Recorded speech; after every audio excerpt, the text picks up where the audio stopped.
আসসালামু আলাইকুম সুপ্রিয় শিক্ষার্থী, তোমরা কেমন আছো? নিশ্চয়ই ভালো আছো। আল্লাহর রহমতে আমিও ভালো আছি। আজকে তোমাদের জন্য নতুন আরেকটি ভিডিও নিয়ে আসছি। খুব টেকনিক করে কীভাবে সূত্র মনে রাখা যায় খুব সহজে।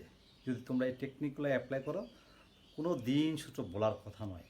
দেখো, আমি প্র্যাকটিস করি কীভাবে করতে হয় সূত্রগুলো। দেখো, একটা প্রবাদ আছে, যেটা কথা আছে, সাগরে লবণ অতি। আমরা একটা কথা লিখলাম কি, সাগরে লবণ অতি। আবার লিখতে পারি কবরে ভূত অতি।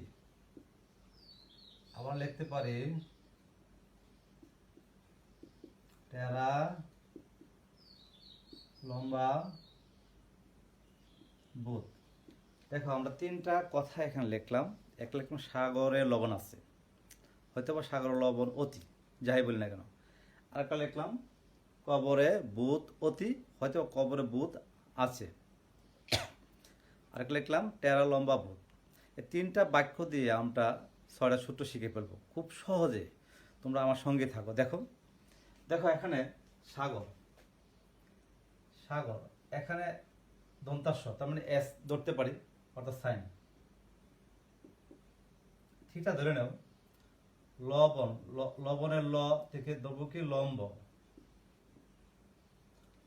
অতি, অতিতে ধরবো কি অতিভুজ। খুব মজা। এটা লিখতে পারি কবরে ভূত আছে, তো কস। কবরে, কবরতে ক দিয়ে লিখবো কি কস। ভূত, এই ব দিয়ে কি লিখবো ভূমি। অতি কি লিখবো অতিভুজ। এখন টেরা, টেরা কি লিখবো লম্ব বা লম্বা। সরি, টেরা হলো 10,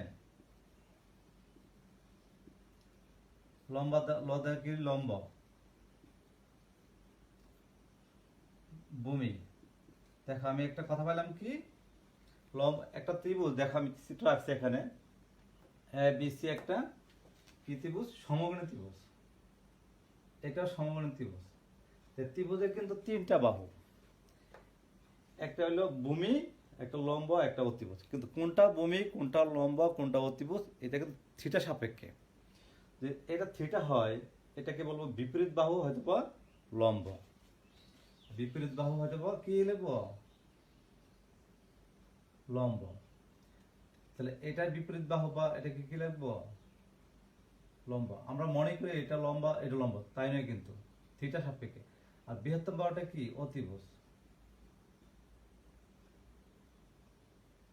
এটা অতিভুজ। চিত্র দেখতে একরকম, কিন্তু লম্বা ভূমি কিন্তু চেঞ্জ হয়ে গেছে। তো এটা লম্ব হলে এটা কি হবে ভূমি। থিটা কোণের সাথে দুইটা বাহু জড়িত, একটা হলো অতিভুজ, একটা হলো ভূমি। থিটা বিপরীত, লম্বকে আমরা বিপরীত বাহু বলি, আর ভূমিকে আমরা কি বলি সন্নিহিত বাহু বলি। তাহলে এটা লম্ব, এটা কি ভূমি।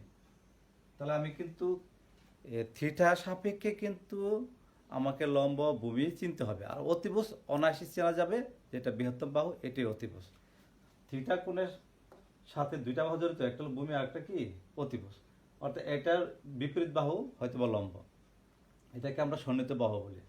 এখন দেখো, আমরা লিখছি সাগরের লবণ আছে, তো সাইন, সাইন মনে রাখার কৌশল। এগুলো কিন্তু মনে রাখার কৌশল বা টেকনিক। তো কি বললাম, লম্ব অতিভুজ। আমরা প্রথমটা লিখবো উপরে, লম্ব বাই কি অতিভুজ। খুব মজা। তাহলে আমি বলে সাইন সমান কি লম্ব বাই অতিভুজ। কিভাবে জানবো, সাগরে লবণ আছে, ল দেয়া লম্ব, অ দেয়া অতিভুজ, অত লম্ব বাই অতিভুজ। আবার এখন দেখো কবরে ভূত আছে, তার মানে কি কস, আর ভূমি অতি। এখন লিখতে পারি কস। এখানে কি আছে ভূমি, এটা কি আছে অতিভুজ।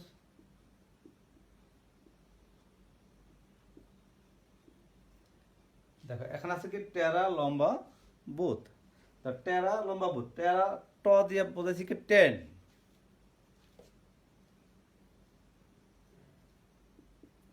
লম্ব তার মানে কি লম্ব ভূমি। এখন যদি কি প্রশ্ন করে 10 সমান কি টেরা লম্ব বুথ, বাংলার মনে রাখবা, তাহলে কিভাবে টেরা লম্ব বুথ, লম্ব বাই ভূমি। কবরে কস সমান কি কবরে বুথ আছে, ভূমি বাই অতিভুজ। সাইন সমান কি সাগর লবণ আছে, লম্ব বাই অতিভুজ। এখন আমি সাইন কস টেন শিখলাম, এখন সাইনের বিপরীত কি কোসেক। এটা লেবো খালি উল্টাই ফেলবো যে লম্ব বাই অতিভুজ, এখন হবে কি অতিভুজ বাই লম্ব, সরি অতিভুজ আগে,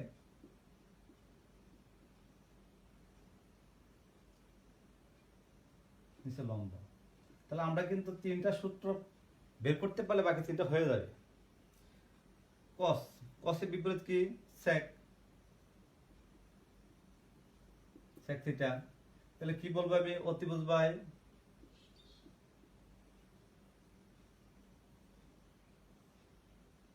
ভূমি, বিপরীতটা 10, 10 লম্ব বাই ভূমি, 10 বিপরীত কি কট,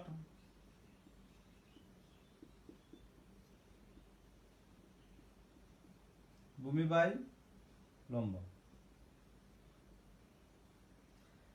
দেখো আমরা কিন্তু খুব সহজে 3টা বাক্য থেকে আমরা কিন্তু 6টা সূত্র খুব সহজে আমরা বের করতে পারছি।